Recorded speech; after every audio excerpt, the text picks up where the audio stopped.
Welcome to the Minds Capital Podcast, the show devoted to the growing world of independent sponsorship and deal-by-deal entrepreneurial private equity. I'm Will Smith, here with my partners in Minds Capital, Max Lummis and Nicholas James. Today's conversation is with Kevin Ramsier of Sier Capital Partners. Kevin has a great backstory, very entrepreneurial. He helped build a radon testing franchise from the ground up. He's more recently had great success as a sponsor, which is the subject of today's interview. Nicholas, other than Kevin's silky voice, what grabbed you from our interview with him? He totally had a very smooth voice, and I compliment him for this at the end of the episode. But what was even better was the content of the episode. This guy operates at a super high level, and it was very inspiring to listen to his stories. And he's just an entrepreneur, a serial entrepreneur for decades at this point, and as a sponsor for a good chunk of that as well. And he reminded me of a quote from the great Wayne Gretzky, where Wayne says something down the lines of, "You miss 100% of the shots that you don't take." And I often think about this quote in inverse quite a lot. That meaning, you do score some percentage of the shots that you do take. And better yet, you score big on some very small percentage of the shots you take. And so I thought about that because here you have a serial entrepreneur with Kevin who takes a lot of shots and scores big on a few of them. He talks about one company that did more than 1,000x in enterprise value. And he talks about another company that did 200% IRR. And he's in the arena as an entrepreneur, and it's not luck. When you put yourself in this position repeatedly, that is hard, and that is the skill. And he's, best in class at getting himself into a position where he can score. And this inspires me. So we talk about how he thinks big and how he builds infrastructure around getting into that position. And if I may also just expand on the deal, one deal in particular, where there was nothing you could do to underwrite the success they had, but they bought a company for $16 million. They put $10 million of equity into it. And then 18 months later, they sell it for $55 million. And what happened was completely unpredictable, effectively the opposite of a black swan, in that they got a huge strategic acquirer that came in the door and saw their technology as a threat and decided that we need to control this threat. So we're going to give them an offer they can't say no to. And I gave them $55 million. And this produced just an insane return for Kevin and his team in, 1.5 year time frame. And it just wouldn't happen to anyone because not everyone gets into that position. But a serial entrepreneur does. An independent sponsor who does deal making on repeat does. And that's what I find so cool and so inspiring. So thank you, Kevin, for sharing. Great to get to know you. Love this episode. Excellent. Max, what did you think of our conversation with Kevin? Kevin, he's playing this game at the highest level. He's had some tremendous success. I mean, that the returns alone on the couple of the deals that he describes in the interview, I mean, how can you not be excited? If you're an independent sponsor, this is what you hope for. This is why you're playing the game. It's just exciting. It's exciting to hear somebody who's so hungry. He could have probably retired on that first deal, but yet here he is. He keeps going. He keeps having more success. And the only thing I'm going to add, because I think you said it perfectly, Nicholas, I was impressed at the way that Kevin described the management teams as partners and Sier's willingness to share in the riches with their partners on these deals. He gives off the impression that he's extremely team-focused and team-oriented. I have to believe that team-oriented nature has contributed significantly to the successes that he and Sier have had. He did have a very silky voice, and I think it's a great listen. You get the impression that on the equity front, that they're maybe a little bit more generous than they have to be with the management teams.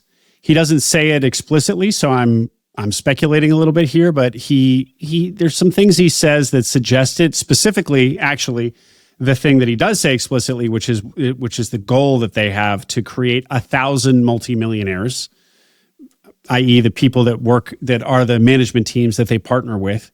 And he gives a little story about there being an exit opportunity, one of the businesses. This might be the ILS story, actually, where where management wanted to sell when this incredible offer came along. Whereas Kevin and his folks would have liked to continue growing this business, but they deferred to the judgment and the wishes of management so that these managers who'd been in this business could experience wealth creation, liquidity events that would be really life-changing for all of them. So you really do get the impression that Sier Capital Partners and Kevin is motivated by that, by spreading the wealth and enriching the management teams that he partners with. Pretty special. Hadn't really heard that from anybody yet. Well, let's hear from him directly. Here is Kevin Ramsier of Sier Capital Partners. Enjoy.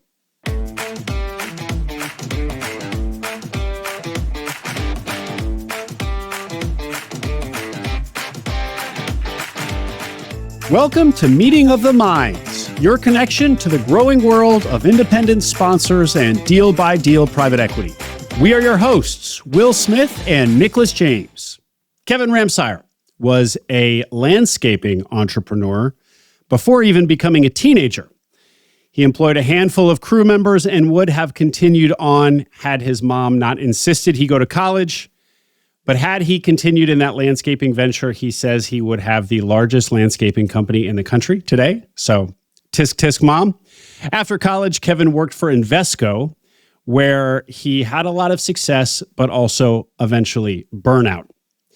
So he bought a tiny 5-person business for $60,000 in Michigan, ran that as CEO for many years, ultimately selling it for $77 million. Proceeds from that success have fueled a prolific career as an independent sponsor, the subject of our conversation today. Kevin, welcome to the Minds Capital podcast. Thanks, Will. Well, it's a great intro. I appreciate it.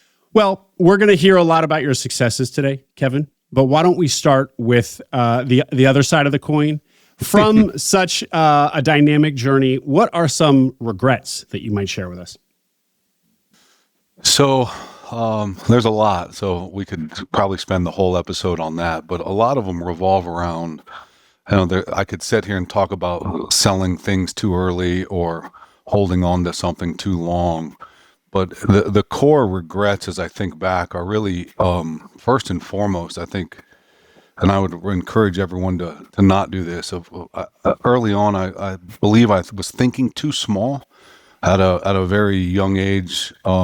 I wrote the number 30 above my light switch when I was a young teenager, and my mom asked me what that was, and we grew up fairly poor, and I was like, someday, before I'm 30, I'm going to be a millionaire. And, she'd kind of say, good for you, and encourage it, but it really meant a lot to me, and I hit that goal, and I often wonder, what if I would have thought of a bigger number or had a lower age? I do think life is a reflection of your standards, and people should set them very high. And as I look back on my career, the successes and the failures, I believe that most constraints that people face in their life are kind of imaginary, and you need to think bigger. So I would say that's one. The other regret, growing up where I did, it was like your parents wanted you to go out and get a big time job and rise up the corporate ladder, and they were proud to you had a business card, your mom was super proud of you, like it had a logo on it that they could brag to their friends about. But I let that steal my soul a little bit, like that corporate comfort. I always say comfort can steal your soul, and I regret thinking that I needed anyone else's but my own approval to go and chase what I was really passionate about, which was building businesses on my own.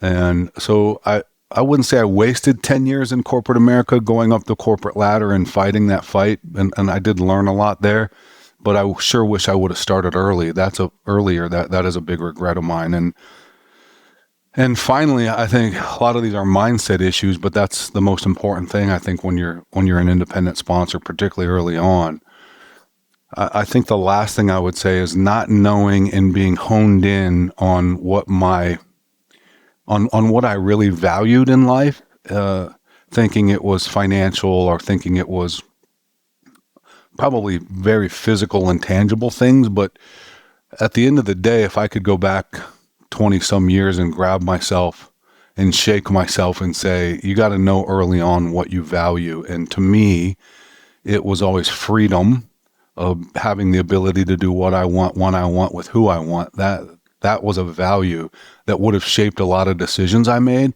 And the second one is monumental achievements, of like achieving big things with that freedom in mind, that I didn't have in a job. I didn't have those kind of, I really leaned into, let's go to work and get out of the situation that I was in. And I got into a comfort zone. My mindset was probably limited, and I didn't have the values to lean into that I have today. So hopefully that answers your question. It's a little soft answer, but I think those are important. No, that was great. And I could ask 10 follow-ups. That was really rich.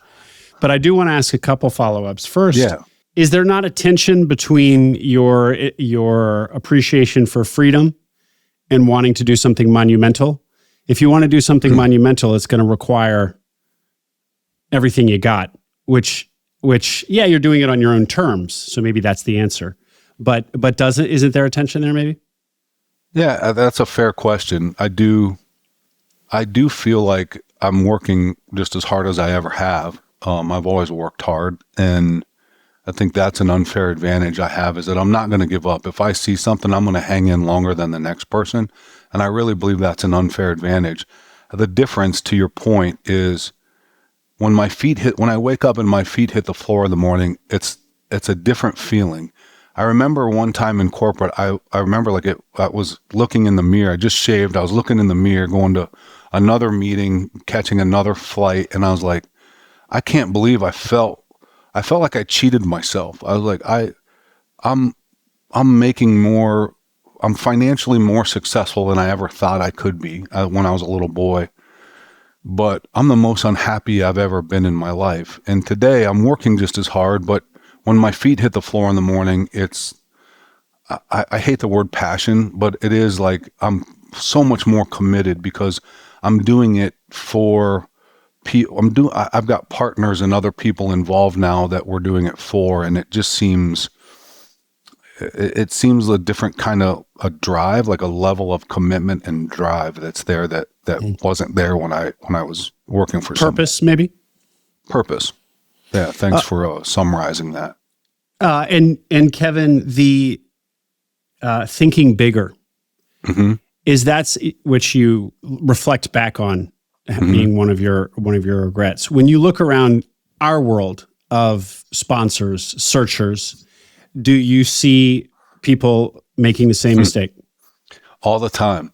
I've spoke to some ETA classes as well, like at universities, and it feels, and I talk every week. I'm on the phone with some of these folks, and they want to go find the $600,000 SDE business.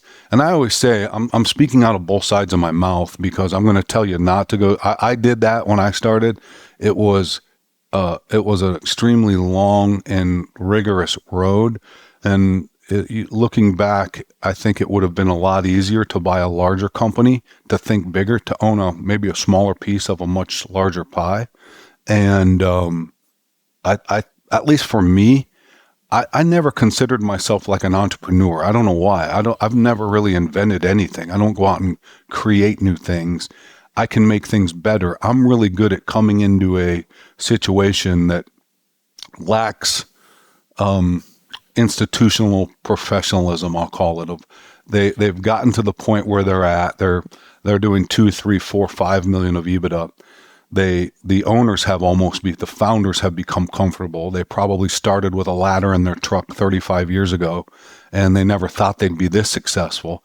And they're probably risk averse to take it across the country and to do those things. Well, I think that's the acumen and skill set that we bring to the table, that we can help scale and grow some of these businesses. Your first story that we touched on in the intro, you and I are going to unpack that whole story in depth in an Acquiring Minds interview later. Yeah, I'm excited. Yeah, that's going to be great. It's a wonderful story, but so too are any number of the stories that you have to tell, having been an independent sponsor. Why don't we turn our attention to one of those now, sort of as a case study? The Raleigh business.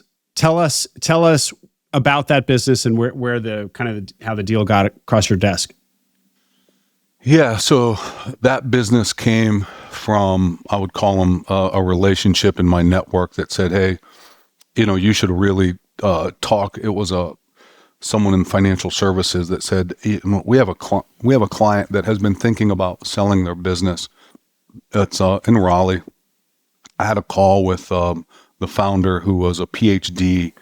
The business was called Integrated Laboratory Services out of Raleigh. It was a toxicology lab, hundreds or so PhDs doing research, computational toxicology for the most part. The founder there we became really good friends. We'd talk a lot, and it was over an 18-month time frame of having conversations, getting to know really what he wanted to accomplish, really understanding what he wanted the next chapter of his life to look like, and understanding that we were the best group to hand that over to fulfill. And one of the challenges I think he had was his management team. The business was too large for the management team to afford to acquire it, and he really wanted to sell it to them. And it was probably too small for most although private equity firms are coming downstream a little bit, it was probably too small for most private equity firms. So we figured out a way where we could let them participate in the acquisition with us. We gave them some carry to continue managing, and they had some ideas on how to grow the business that he was probably a little more reluctant to accomplish. So we sat down, we got all parties aligned. We ended up buying that business. I believe it was for around $16 million that the enterprise value was.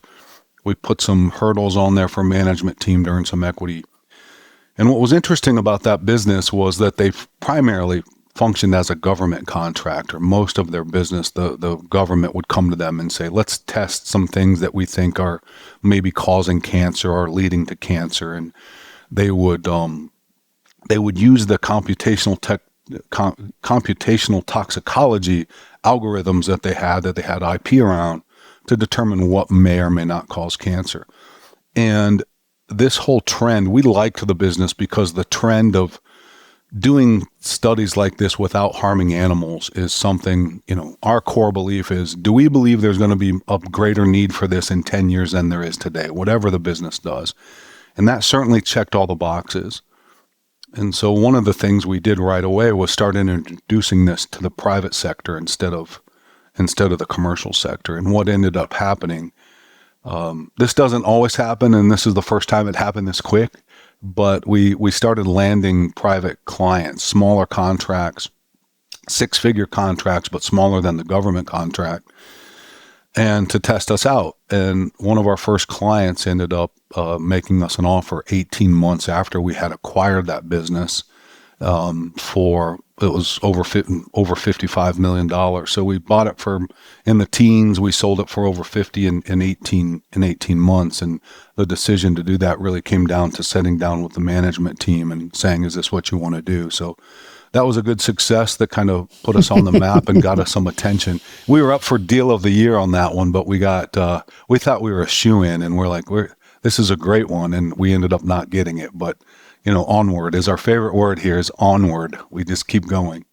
And Kevin, that outcome, could you have engineered that outcome or just good? No, sometimes you got to be in the right place at the right time. So I would call that is serendipity happens a lot in these businesses where you go down one track and you have this clear vision of what you want to do. In this case, it was, let's diversify the business into the private sector.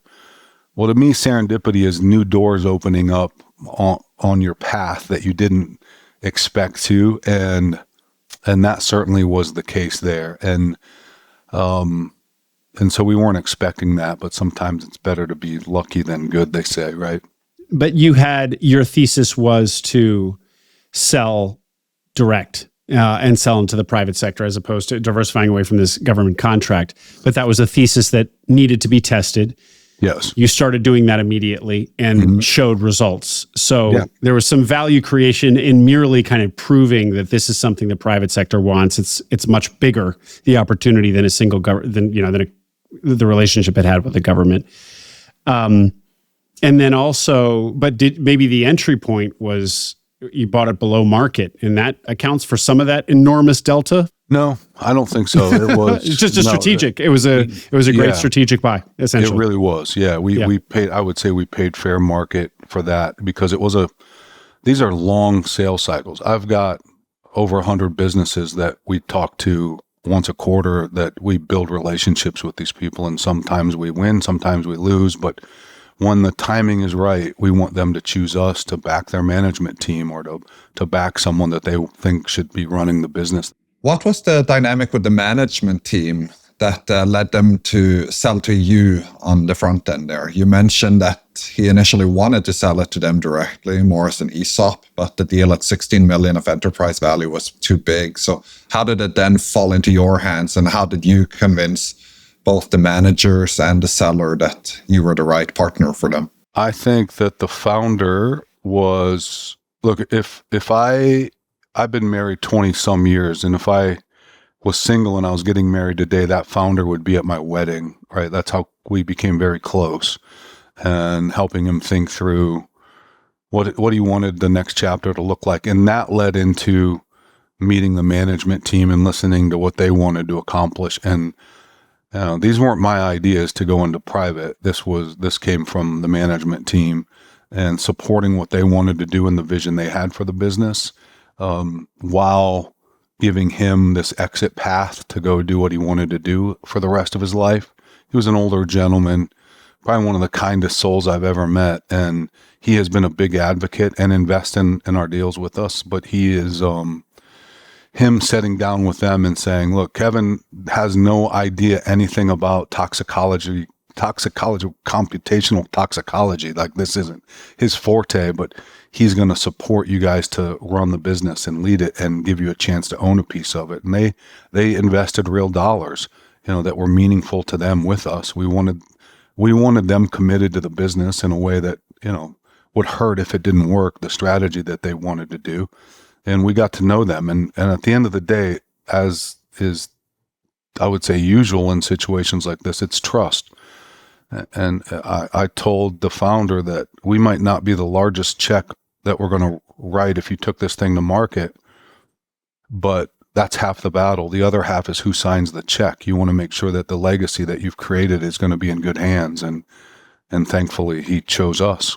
So you approached it with the seller first. You went to the management team, and you were able to immediately ally with the management team based on which strategies you wanted to pursue, which would be driven by them. And so you helped them unlock, or at least in their perspective, unlock some of the potential with the business by allowing them to be the leaders of the company and of the strategy, where before it had been the seller and he maybe have been focused only on the government contract.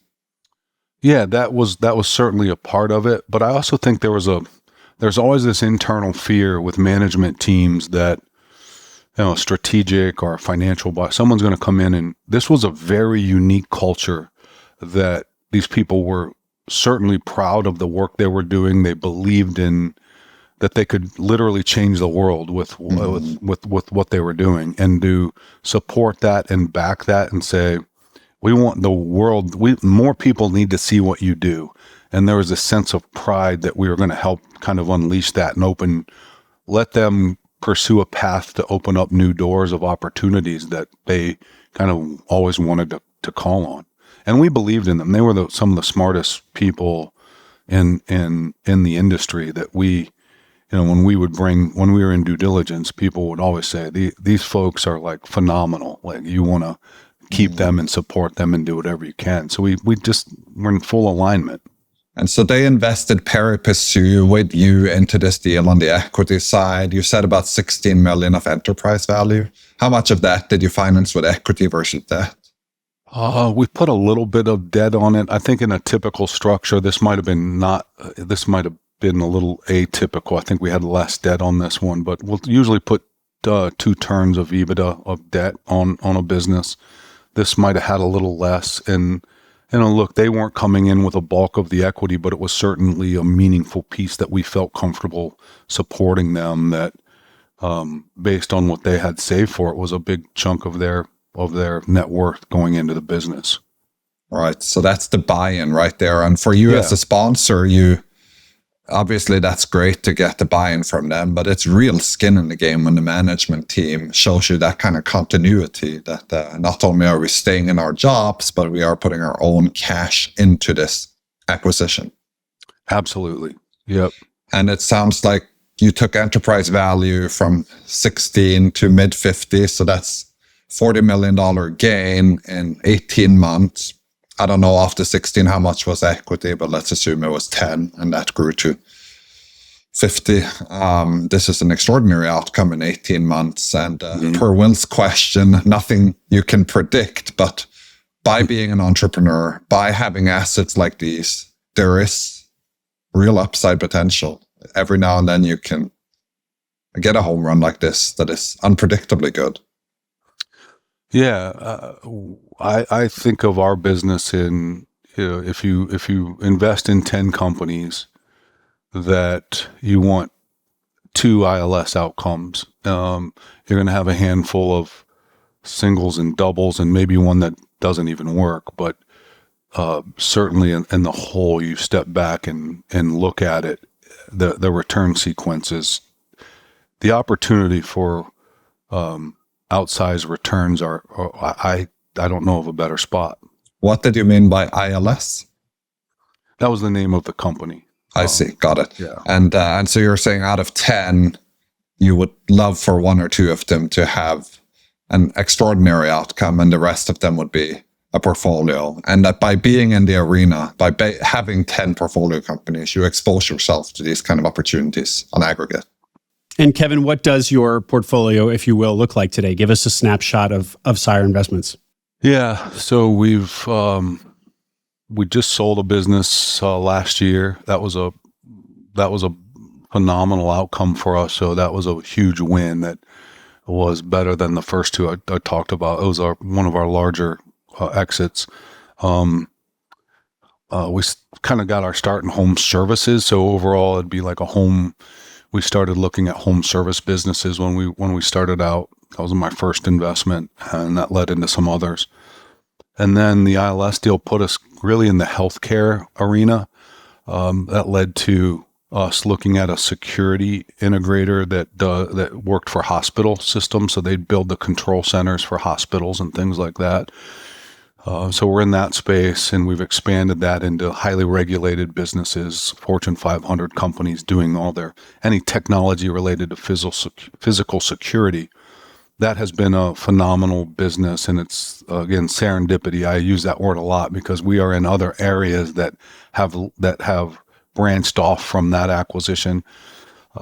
We like niche businesses that are really hard to get into. We own a company that designs, builds, and maintains large institutional greenhouses. That has been a great investment. The management team there has been phenomenal. We are in the healthcare kind of theme. Led us to one of our larger acquisitions, a regional nurse staffing business with over 500 nurses. So we made that acquisition a couple of years ago. That's doing really well, and a handful of other kind of construction related businesses. But I'd say for the most part, we have a really diversified lineup. And someone asked me, you guys are generalists, but what are you really focused on? And we're really focused on management teams. Like it's the people. If we get, our first thesis is there going to be more of this down the road than there is today? Is there wind at our sails if we were to make a strategic mistake? Can we recover with the market growing? Do we think we can grow faster than that market? And then we really spend most of our time after the financial due diligence of getting to know the people, what motivates them, what do they want to accomplish? And back to my first kind of regret, how can we get them to think bigger than they than they are today? What are the possibilities? How can we take their blinders off and say, you've got a clean slate here now. How can we really elevate this business to make us look back in 5 years and say, we couldn't believe we were as small as we were, and get them to think that way. And it's amazing what can happen once you get smart people in an industry to take their blinders off. And Kevin, do you find that message usually lands well, or does it require some repetition, some arm twisting, or not? Maybe it's what everybody's been waiting to hear. Just how would you generalize how management teams respond to such an admonition? Yeah, it's a good question. For the most part, I would say it's a refreshing sound to them. That's typically not the case. I have found that these founders experience some success, and whether they get stuck in a rut or they don't want to take a risk to expand out of the comfort zone that they've created. And many times a management team would like to be able to do something like this, but we have run into situations where, call it fearful or doubtful in some cases, that we can pull something of that magnitude off. But early on, our board meetings, when they're involved in those, they are focused on what are you going to present to us that will redefine what this business looks like today in 24 months from now? What can we invest in that will transform the footprint of this business? And so we're constantly asking questions like that, and eventually it sinks in where they know that's what we want to hear and what we want to accomplish, and it starts trending that way. Elaborate a little bit more on that. So you'll have a board meeting up front. You're there as the chairman or sponsor, leader of the board, and the management team comes in. They report on current financials. They present here are the plans for strategy over the next 6 to 12 months. At what point do you interject and say you're not thinking big enough? And how do you phrase that question? And then ultimately, what do they present to you? Well, board meetings for us are really important, but I will say we do weekly calls with all of our management teams that last about an hour every week. And so we're getting every week, and then I'm on the phone with them, normally either the CEO or I view our role as independent sponsors. Once we get this business and we're all set on the strategy, there's really only 3 ways to grow any business. And so we create a strategy around those 3 ways, 3 different strategies to get more business from existing customers is 1. How do we go find new customers is 2. And then how do we acquire customers from competitors? I haven't figured out any other way to grow a business other than those 3 ways. So we have 3 very simple strategies around each of those 3 buckets, and then we go execute. And we're on calls with them a lot, asking them, what are the problems that you're facing? What challenges are you having? What opportunities do you want us to help you get in front of? What would an ideal customer look like? So kind of pushing those boundaries and those questions, we get a pretty good visual eventually of what this business could do and what it could look like. And then it's our job to help them solve problems and to seize opportunities. Okay, so if I take it back a step, tactically, it's constant communication. It's not quarterly board meeting only, but it's a weekly management call where you revisit the blocking and tackling of how to expand the business. And you're very much a brainstorming part of how do you unlock more opportunities. But how Absolutely. do you link that to thinking, 10x, 20x bigger? It's not as easy as it sounds, I guess, in this call, but it is a constant planting seeds and getting them to understand that we're gonna invest in this, and here's a strategy that we're gonna put some capital towards, and it might fail, but what we're gonna do is come back to the we're never gonna give up ever. We're gonna grow this business. The only way that if we're not growing, we're not thriving, we're not surviving. So we've got to grow. And so we're all bought into these strategies on how to grow the business. Now we got to go execute. And part of that execution, because it's not a learned system, and oftentimes we don't understand the business as well as they do, most of the times, and saying, look, this worked for us in another business. Can we try this here? What would be your pushback here? And so taking things that we've done at other businesses that might be unrelated, but getting them to see beyond, well, that's not that's not how we do things here. That's not a good answer that we wouldn't accept. Like, can we try it? What does trying it look like? How do we measure it to see if it's successful? And then we pour gasoline on that fire once we start seeing that it's working. Kevin, I want to zoom out a little bit and talk less about a specific investment and more about Sier Capital Partners overall. You have committed to the deal by deal model as opposed to raising a fund. You want to give us a minute on why that is? I suspect there's a word in there I'll hear you say, but we always ask this question, especially for somebody who's into their journey as far as you are and could no doubt raise a fund if they so chose. Yeah, we get asked a lot to raise a fund, and we have actually looked at it very seriously. Really, over the last 5 years, it seems like at least once a year we're meeting internally about does this make sense or not. And for us, I'm not saying things can't change, and I'll never say never, but I just feel like our ability to find something interesting to really wrap our arms around that at one-on-one.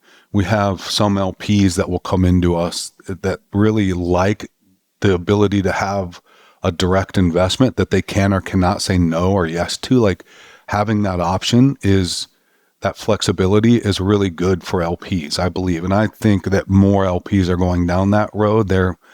I think there's a lot of interest in let me select which ones I want instead of going into a blind pool in a fund and having them determine that. The other side of that is the flexibility around, there's some businesses that we have that I'd love to own forever that I could see my kids and grandkids working in. That's very difficult to do in a fund structure. So creating something that is much longer term, if we wanted it to have that flexibility, it has just worked for us. And I'm not saying that's the right answer, but at some point we look in the mirror and we're like, why fix this if it's working really well for us now? Let's continue to go. Can you talk us through a little bit how you've scaled Sier Capital Partners? So if you're raising deal by deal, that could be one constraint without management fees overall. But how have you built the organization? I think of it in terms of an evolution. When I started, it was just me. I went out and bought the first business and then the second one and the third one. And I would move to wherever I'd buy a company, I'd move there.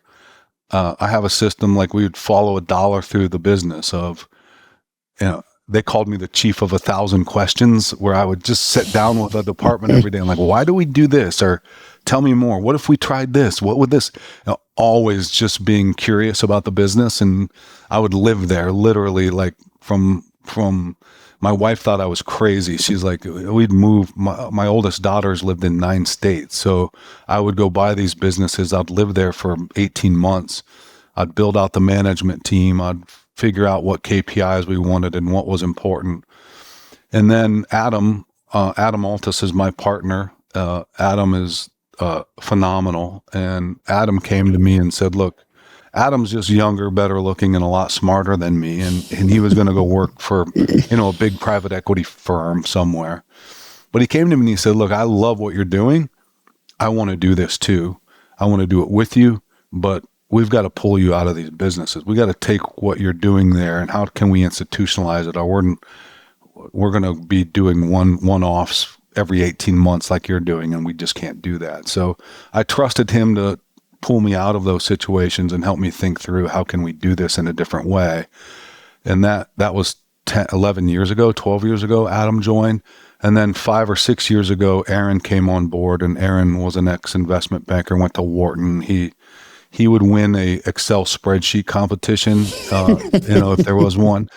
And so we ran into a problem with, as we grew, almost every single one of our acquisitions require much higher level financial acumen than probably what is in the business. And so having him roll up his sleeves and implement an ERP system or whatever it was that each business needs was really helpful to us. So we've kind of scaled that way. But in order to scale, I think the most important part about scaling, I believe, is you have to have wins. You have to have lots of wins. And I say this all the time, we have to focus on winning in our portfolio companies, because success does so much stuff for you. It brings you new investors. It brings you new opportunities. It brings you thousands of, I don't know. Our goal is to create 1,000 multimillionaires. That's my goal. I want to create 1,000 multimillionaires of people that are in our businesses that we support management teams to back. And we are a long way off from that goal. So we got a long way to go. And I found this is that when you're successful in some of these exits or growing businesses that we probably aren't going to sell, that are just constant, that are just growing, those management teams and those founders are our best testimonials. They're our best third-party support. So when we're talking with a founder that's thinking about either rolling equity with us or something, I have half a dozen folks that you call these people and ask them what we've done with their business, how we've treated them, what their business looks like today. And once, if they make those phone calls, we've got a very high likelihood of winning that opportunity. So my point is, you keep winning, you creating success for others around you. Then it follows for yourself. It makes it easier to scale. And Kevin, what were the one or two or more things that you did or that Adam compelled you to do when you guys partnered to stop the moving from city to city and being so in the business, which, by the way, if that isn't dues paying, I don't know what is. You have certainly earned the right to be to be a successful independent sponsor by getting your hands dirty and moving from place to place to place. That is quite a track record. But no, thank you for that. Yeah. It was a combination of Adam and my wife. She's like, oh, I remember we had a conversation of like, Kev, how much is enough? Is like, when does this stop? Like, we're moving to these places. And then I had 4 children, and it got to the point where I'm like, I need to listen to someone outside of this, because what I'm doing is working, but can we bottle this? And Adam was like, and to this day, it's an urge I fight. I still want to fly and go move somewhere to our next company we buy and roll my sleeves up and go in and help them run it. But that's very difficult to scale. So it's literally trusting the voices around you that you trust. And we did it once, and I'm like, this wasn't so bad. There's some things that I wish could have went a different way. And it was a learning process. How do we bottle up an operating model that we can scale and help others learn? And we've been able to do that. I assume one of the keys had to have been, rather than you being the operator or chief manager or CEO of the businesses you acquired, you'd immediately bring in third-party talent instead of it having to be Kevin? Yeah, exactly. In most cases, well, not most, I would say it's half the time where someone's bringing us a deal that they want to, call it a higher level searcher, where they're going after a business that fits our parameters financially. They're going after a larger deal and they need support. That's some of them, but today, most of our deals are a management team coming to us, or a founder saying, hey, I heard that you guys were able to do this. I want to roll some. I want the next 2 years, I want to transition out of the business and I need help. There's still something here. I love this business, but I need to take some chips off the table. So that's really what we focus on most today. And you've been doing this for a while. You alluded to Adam coming in 12 years ago. The ILS story was, in 2013. And so what is it that creates that inbound of management teams or founders coming your way now? What is it that makes Sier Capital stand out, that generates that kind of deal flow for you? I will go back to the success stories that you have. If you get noticed, whether we call them centers of influence, either an attorney, a CPA firm, financial advisors, anyone in that realm of seeing the success that you have done and what you can bring to the table, and they have clients that fit that mold of having a conversation with them of, look, I have most of my days spent a lot of time on the front end of talking to these founders, because we have a really good deal flow source now that comes in from a lot of these centers of influence that will call us. And I believe that they trust me now to be like, look, if this isn't most of these businesses I talk to aren't a good fit for us. We're not going to buy them, but I spend a lot of effort and energy and help them. And I believe that those referral sources value that. And just being able to have someone that's a third party that their client can talk to. And because I was on their side of the desk before, I've been there of listening to them and understanding, and then opening up doors of people that might be able to buy that business, even though it might not be a fit for us. That takes years and years to develop those relationships. And it started out by me just calling folks that were centers of influence and saying, I want to buy a company that fits this criteria. Could you introduce me to someone in your network? If you were me, what would you do? That's to this day, my favorite question is, here's what I want to do. If you were me, how would you go about doing that? And that has led me to more success than any other question. And so your amount of inbound deal flow increases with success and track record. It makes sense because your network expands and your reputation compounds. How about, your closing rate or your ability to sign an LOI? Have you also seen that improve over time? It ebbs and flows with the market. I think we have, we just got one accepted. We're negotiating another one. So we have been a little bit on a drought. I believe it's just under 20 LOIs that we submitted over the last, I'd call it 9 to 12 months, that we were second in line or close, but not really there. And so we've had to reevaluate as the market shifts of how we're bidding on things and what that looks like. And so I think we've had to, I think the market has changed a little bit where you're going to have to probably pay a little bit more than we were used to paying. And I look historically, a lot of the things that we bought historically had a little bit of hair on them, a customer concentration or something in the business that was detracting from what the market was seeing as value. And that helped us to get in and fix that situation, which we've always been really good at, diversify the business. And maybe it's just timing. A lot of the things we looked at didn't have that hair on it. There's been less opportunities for us to look at things like that. But we've had to learn and adapt that if it's a really good business with no detractors of value, we're probably going to have to pay more for it and accept it. But that also tells me you have a very disciplined approach when it comes to valuing the businesses before you put in an LOI. If you've had such a drought for a year, as such a successful serial acquirer for more than a decade, there must be some underlying discipline here and rigor that you must feel good about too. We do. I'm proud of our process. I'm proud of what we've been able to accomplish, and I'm proud of the vision that we have going forward for the business. Part of that too is I feel like we've never.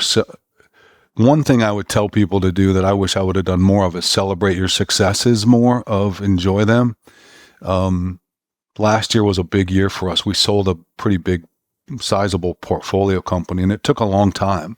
It took us a while to go through that process. So half of the year was spent really rolling up our sleeves of helping the management team. And that's really what we're good at. We've got 3 incredible individuals on our team that help with M&A and doing acquisitions for existing portfolio companies and helping us exit. And so I think that those LOIs were we often joke that if 3 or 4 of those would have said yes last year, it would have been very difficult for us to pull them off. So sometimes it's a blessing in disguise to not get something that you really want. Kevin, speaking to your process, you now hit on a number of exits, many of them good, quite spectacular actually, that you've had. Mm-hmm. Do you have any sort of process or methodology around when you decide that it's time to sell? Wow. Let me think about that, because they're all, I have 4 kids that are all very uniquely different. And I would say that's like our portfolio companies. Yeah. You love them all the same, but for different reasons, and you appreciate and respect them. We agreed to an LOI last week on one of the largest businesses that we own that Adam and I both go back and forth. I would love to own this business for the next 100 years. I think it's I think it's a phenomenal business. And what we've agreed early on, Adam and I, and Aaron's on board as well. Early on, we agreed that if you're going to trust the management team to grow and build this, you've got to trust them. You got to trust their gut at the end of the day. We had an amazing offer on a business. We sat down with the management team. They kind of all looked at us and like, wow, like for them, it's for everyone involved, it's life changing. But for many of these people, this is the biggest check they've ever seen in their career, right? They own a significant piece of it, and it's going to be life changing and generational wealth creating, which gets us excited too. But it's hard to say, this business is worth 100 million now, but we think it can be worth 700 million if we keep going. We heavily rely on the management team to look us in the eye and say, let's take this. And if they're all adamant, it's going to be tough to replace them, and you don't want any animosity there. And so we lean heavily on that one. And then the quote is onward, like we'll sell this one and we'll go find something else and build that. Kevin, that does make me feel that the way you're bringing management team along for all these investments, or indeed that management comes to you looking to partner with you, what the dynamic you just described does seem like it could be something you bump up against in your model overall a lot, where the management team individuals have never had big liquidity events. Mm-hmm. And so their timelines and yours diverge almost inevitably. Mm-hmm. Because you're not looking to optimize your balance sheet today. They are, because they've never had a big win. And so your time horizons are necessarily going to be different. They would rather the 100 million today versus the 700 million maybe in 10 years. Mm-hmm. Do you feel like that's almost a structural tension that exists in many of your deals? To some degree, I would say there probably are some one-off occasions where structurally it does impact us, but what it has done though is our last exit last year, the CEO of that business was our CFO of another business, and they had a bite, and they're like, we want more, and they know our model and our expectations, and they went in as the CEO role of it and had tremendous success. The buyer kept them on as CEO of a much larger platform company, and the one that we got an LOI on, that CEO is going to go do something else for us as well. So we've built this incredible network of people that believe in us and vice versa, that we're going to go do bigger. And we might have to own less of it because now they have capital and they're going to put more capital into our next deal. But we're good with that because we know that it's going to work. Something else, Kevin, that came up in the pre-call related to scale, related to people, of course, is Execuneur. Yeah. Tell us what that is, please. Yeah, Execuneur is, I always say it's a horrible name. Nobody pronounces it right, or it's hard to remember. Execuneur is this combination, and it's at execuneur.com. It's this vision I had 15 years ago of there's got to be other people like me out there in the world. And this is before I was a searcher, I guess, before that term ever came. This combination of executive and entrepreneur. Someone that is setting right now today that might be listening to this, that's setting in a really good job, and they're managing a team of people, and they're probably they're incredibly talented at leading and managing people, but they also have this entrepreneurial itch of, I'm not meant to be where I'm at. I should be out running something. I had this gut instinct that there was a lot of people out there like me. Yeah. And so we created Execuneur, which is really an online video-based program to teach people our model of teach them how to hunt, go find stuff. We get deal flow from that. Like, go through these online courses. We'll do weekly calls with you. We'll talk to you. And so at any given time, we have a handful of people going through that I lead on the front end of learning their strengths and weaknesses. Would they be great operators of a portfolio company of ours? And if so, how can we help them? And that has certainly helped our deal flow as well. And have you actually hired anybody or partnered with any of those folks yet? Yeah. Oh yeah. We've found operating partners. We found people that like, hey, why don't you come into one of these businesses for a couple years in this role and show us what you got to learn and see how we do things, and then we'll go. So it is almost like this, a baking process where we get to know someone really well and see where they would fit within our organizational structure. Well, there seems to be a lot of energy around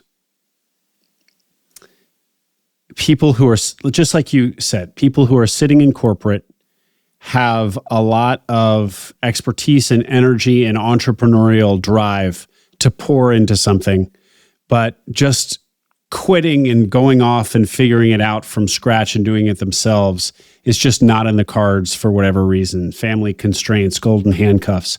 But offering them some off-ramp out of corporate and on-ramp into sponsorship or being a searcher is just, it's a pattern that Nicholas and I keep seeing. It keeps coming up. So always really intriguing to see groups that have kind of productized something or built something to address that very thing. The people that are in that position, I think everyone individually has this balance in their world of security and opportunity. Like, where does that come from? And what I have found is these searchers going after these $500,000 SDE businesses that are probably only doing 100 to 200, if that. These businesses doing 3, 4, 5 million of EBITDA can afford to give them both of these. We can pay them what they made, what they're used to making. They don't have to take a step back financially. They don't have to have their family stress out like mine did over situations where you're putting a lot of your net worth into something. And then we give them the equity, the opportunity to own a significant piece of the equity in these businesses, so they can balance this security and opportunity world that I think is challenging for a lot of people coming out of corporate into this space. Can I, in an effort to synthesize this conversation, just I've been all over the board, is what you're saying. Ask a final question, because I'm trying to kind of put all the pieces together here. Okay, so you had off your first acquisition, which you bought for 60,000 and sold for 77 million ultimately after a couple of recaps. That's more than 1,000x in enterprise value. You talked about ILS. We went into depth about that one. 18 months, 200% IRR. And then I ask you about, what unlocks all of this value? And you say success begets success. You say we listen to our strong teams. You say we need to think bigger. You say that our strong network and reputation create inbound. You say we are disciplined on the valuation. But what is the core model? Because I can think of a lot of people who would say all of those things as well, but your success and accomplishments are more, it's the 1% of the 1%, even within this ecosystem of successful independent sponsors. And you've been doing it for a long time. So it's not one deal that went well. And so I'm really trying to get to the crux of what sets Kevin apart, also in addition to the very smooth voice here on the podcast. It's true. The smooth voice. No one's ever said that. So I appreciate that. What sets us apart? Look, there's so many little things that add up that, what differentiates us is really what we try to focus on all the time. I would say, it always amazes me how little people focus on sales and marketing and sales. And I would say we are really good at that. We are good at opening doors to find opportunities for our portfolio companies. We have large, pretty broad networks of people that we can call and say, who do you know in this organization that just, we're not going to go sell it for them. That we have people that are much more qualified to sell it, but we open a lot of doors for these companies. And selling CEOs and people that are really good at selling. We have had a lot of success in just increasing sales, because that's really what you have to do. You have to have a product that resonates in the market. That's a non-negotiable. You have to be able to bear hug customers. You have to treat them like royalty. How do you give them this white glove experience on this home service project that they don't even want you in their house for? How do you bear hug them and give them this white glove service? And then how do you sell more? How do you ask for larger commitments from people? How do you get more from existing? And then where are the bodies buried that we can go acquire new customers through, smaller M&A that can add on geographically? All of those wrapped around caring about people and wanting to see them succeed and being willing to give up a lot of our own equity so that people can experience this that we've been able to experience, I think sets us apart. We are not coming in and ripping apart organizations and trying to cut costs. We are growth investors. We are putting money into something to grow it. And everyone in every business, whether you're loading trucks or you're running teams in the business, that's what they want to hear. They want to see it. They want to see that you're trying new things and you're listening to them and you're taking their advice and you're going out and trying to win in the marketplace and beat the competition. And that kind of culture is what we've been able to create in many of our businesses that drive success, I think. Kevin, can I hazard another guess? I think that it complements sure. It's the all smooth of this. Voice. I think it might really come down to that. It pairs nicely with sales. So there you go. That you're very entrepreneurial. And now I know that's going to sound like, well, everybody doing this is entrepreneurial. After all, another phrase for independent sponsorship is entrepreneurial private equity. But you were a lemonade stand kid. You started a lawn mowing business and you grew that. Your giant first business building exercise, which we'll get into in our one-on-one interview. Yes, you bought that business, but it was not much of a business when you bought it. So you took something from 0.1 to 100.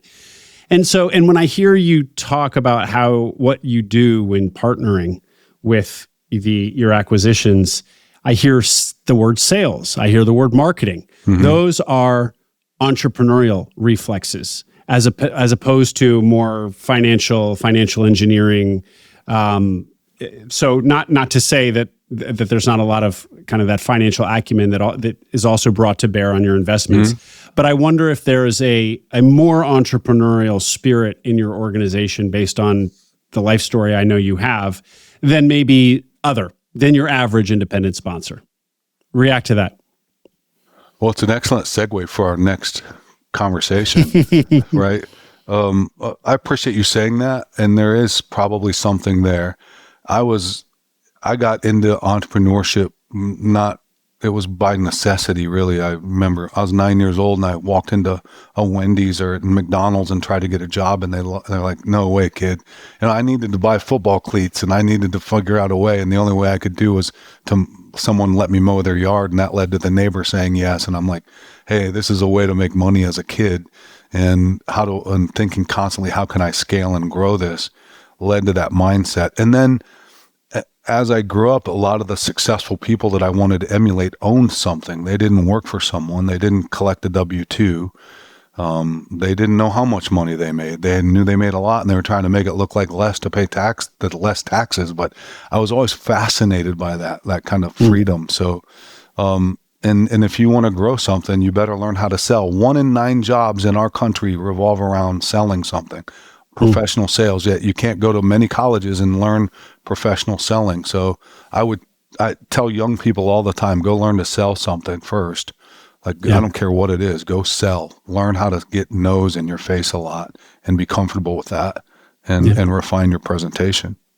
Wonderful insights, Kevin, from a really interesting and successful career. I'm looking forward to our part 2 tomorrow. But Kevin Ramsier, Sier Capital Partners is the name of the firm. Sier Capital, SIER. Thanks for joining us on the podcast. Thank you. Hope you enjoyed that interview. For more like it, subscribe to Meeting Other Minds wherever you listen to podcasts. You can also watch us on YouTube. And check out Minds Capital, where Nicholas and I are partners alongside Max Lummis. Minds Capital invests equity in independent sponsor deals. So if you're a sponsor with a deal under LOI, please visit mindscapital.co to start a conversation. There's also an investor tab on our website with information about partnership opportunities and future fundraises. See you in the next episode.